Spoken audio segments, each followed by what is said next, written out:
What is going on, guys? My name is Patrick, aka Chief Pat, and today bringing you guys a brand new video back home in the US of A. So I'm happy to be back. I can finally start cranking out some new videos from my office that I'm in, and let's go ahead and start off with the clan war that I actually had when I was out in Supercell HQ in Finland. And this one came down to the wire, and I definitely wanted to record this one and to show you guys right as I got back. So as you can see, got matched up with a pretty intense clan. Can't really pronounce their clan name, but we had to give them all we got.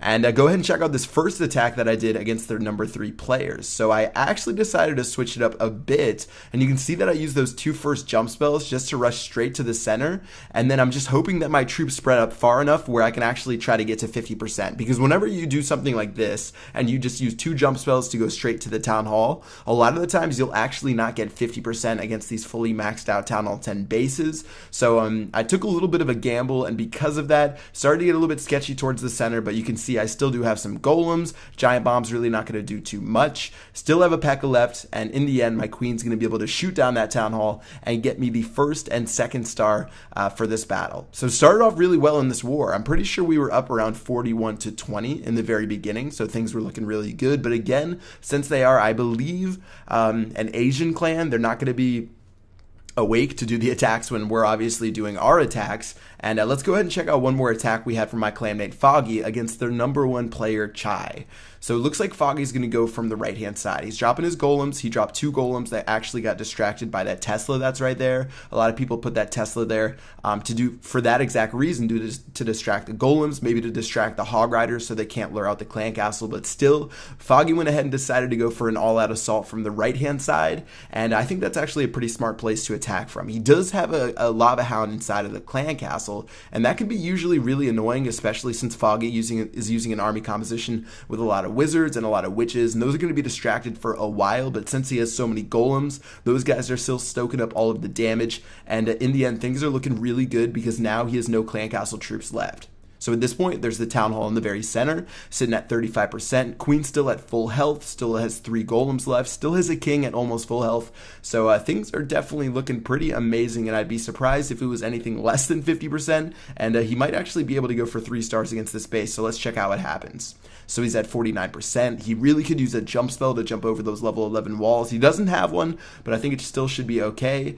Gonna go ahead and try to break through those as slowly as they can. And again, he still has some golems, but who knows if those ones are actually gonna run to the left-hand side, but they do. So that's gonna give him a big help when it comes to trying to try to destroy these last couple of buildings. So 55%, king actually went down. Queen is actually the only one left. It took so long to break through those walls. Plus, there's so many defenses left on that left-hand side that he's just going to let his heroes run around, or his queen run around for a little bit.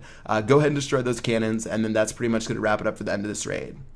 So like I said, 41-20 start, and we did most of our good raids, but as the day went on, the battle day that is, they actually started to storm back, and apparently they're like the feeder clan for one of like the number 1 Asian clans out there. So taking a look at the score right now, you can see it was super close with only 52 minutes left, and we really had to pull out some clutch raids to make this happen. So let's go ahead and check out this next attack here, which was from Maza, and he's attacking base number 27, which had already been 2-starred. So since the base has already been 2-starred, Maza has to get a 3-star against this base, or else we're going to be in a lot of trouble in order to get that last star, because we don't really have any attacks left, if you guys saw that last screen. So let's see how Maza attacks and how he's going to bring this one out. So starting off, he has 2 golems going in through the bottom. You guys might have seen this army composition before. People like to use a couple of golems, a couple of wizards. Use your heroes to destroy their heroes, their clan castle, and a couple of air defense. And if you can destroy all of those things, you still have some balloons, you still have some lava hounds, and you're going to use those to drop an air attack at the very end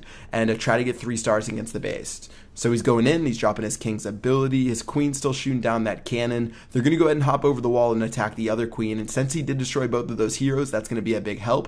A little bit early on the lightning spell, that probably could have been waited for just a second or two to get the wizards in the back, but I still think he should be okay because his queen has plenty of health, as well as she still does have her ability. So right now he's sitting at 25%. He destroyed an air defense. He destroyed the king and the queen. Looks like the golem's actually going for that other air defense right there. And that actually would be really good if that one got taken out, because you guys do know that golems do damage when they explode. And now it's time to drop the lava hounds and the balloons and see if he can destroy this guy's base. So he's going in, no Inferno Towers to deal with since it's a Town Hall 9.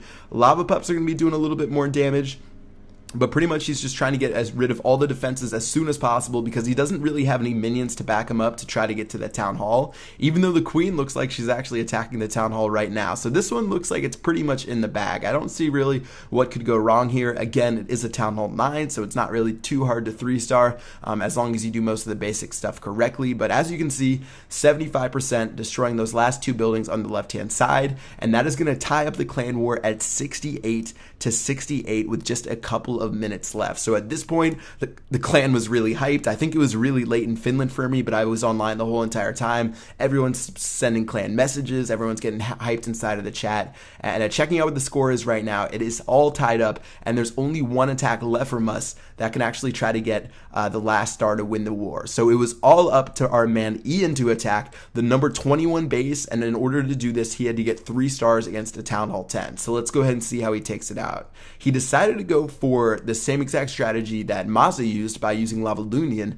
but it's definitely a lot more difficult against a Town Hall 10. He does have the same golems. He still does have the Queen and the King attacking from the very beginning, but it's still going to be pretty difficult, and he's going to have to get pretty deep into the base if he's going to want to take care of one of those air defense, as well as maybe that Inferno Tower. It's really crucial if you're trying to get that 3rd star by attacking a Town Hall 10 with Lava Lunian that you get rid of one of the Inferno Towers because they do so much damage against the balloons. And as he makes his way to the inside, I think the Queen's probably going to get distracted by that Lava Hound, as well as the skeleton traps are coming out. And at this point, we pretty much knew that this raid was going to be a struggle. He already used his King's ability. More Lava Hounds are coming out. He couldn't destroy the Inferno Tower because of the Lava Hound inside of the clan castle. So unfortunately right here inside of the chat, we knew that things were pretty much over, but he wasn't going to give up, and he was going to drop a couple of more troops around the base just to see in case he could get 3 stars against this base. Somehow, some way, get lucky and make it happen. But I don't know about you guys. I see a lot of Lava Hounds inside of the clan castle. If you guys watched the live stream that I did at Supercell HQ, I put a Lava Hound inside of my clan castle, and it messes people up a lot, especially if you can get it being attacked by the Queen. You can waste so much time from the Queen that it actually makes it a lot more difficult for people to get inside your base and destroy your Town Hall. So it actually worked out really well for this guy.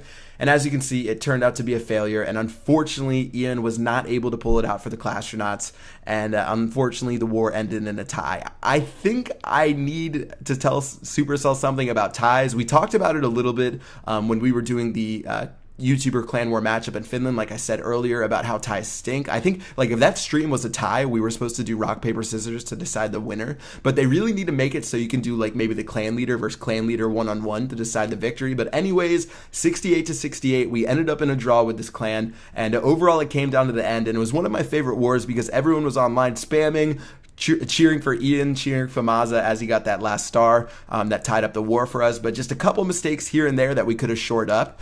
I think we could have won the war, but it was actually the first time that the clan we faced didn't win the war. It was their first ever draw or loss, so we were pretty proud about that, but we definitely could have got a win if we played it just a little bit better. So yeah, that's going to do it for this clan war recap. I hope you guys enjoyed it. If you guys want to see more recap of some of the best clan wars that we do inside the Clastronauts, just let me know with a comment in the comment section below. But again, I'm back in the USA. Again, I do have my new office. I am so stoked to make some new videos. I got a new series coming out. I got some fun stuff I'm going to be doing about 4,000 trophies, as well as maybe a future collaboration. You guys can try to guess the YouTuber. But yeah, that's going to do it for this video. Hope you guys enjoyed, and I will see you guys tomorrow. Peace out.